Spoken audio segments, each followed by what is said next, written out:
I've got another trilogy of topics for you. So there's a 789 gathering in New York this summer, YouTube gathering, which is really taking place on 7/11/9. But anyway, I don't really quite get it. So this is the setup. You go to New York, and everybody stays in a bunch of different hotels, and because they only have 50 rooms at one hotel, and then there are no second or third dairy hotels, so everybody's spread all over Manhattan, which is not a small place and probably not that easy to get around if you're not from there. And there are no actual events, and there's just a day in the park where people are supposed to show up at whatever random times in the park, and there's no particular event at the park or no specific time that any celebrity, YouTubers, or whomever people are supposed to want to go meet are going to be there. So you could go down to the park and be there for 2 hours and have flown all the way to New York to try to meet certain people, and they might not show up at the park at the time that you're there because there is no particular time anything is happening, and everybody's just supposed to show up to just go do whatever. Normally at a conference or any type of gathering, you at least have some events. Obviously, the whole day isn't planned out. Everybody goes and does their own thing at a certain point, but there's something in particular you're coming together for. There is some event. There is some coordinated something besides show up in Central Park. I've got parks at home to go to. Why would I fly all the way to New York just to go to the park? Just to do nothing and not necessarily see anybody I would be interested in seeing because I have no clue what time they're going to be there. So unless you have pre-arranged schedule with particular people to do collab videos with, what's the point in going?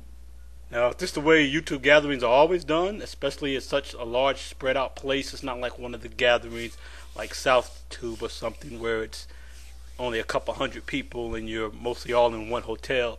So is this typical to go to a huge city, expect 300 to 500 people to come, everybody stays anywhere in Manhattan, and you maybe show up at the park at any time during a 24-hour period or something on a Saturday and hope you run into somebody you want to see, and you spent who knows how many $100s. Last time I checked, New York rooms were starting at $150 if you're lucky per night.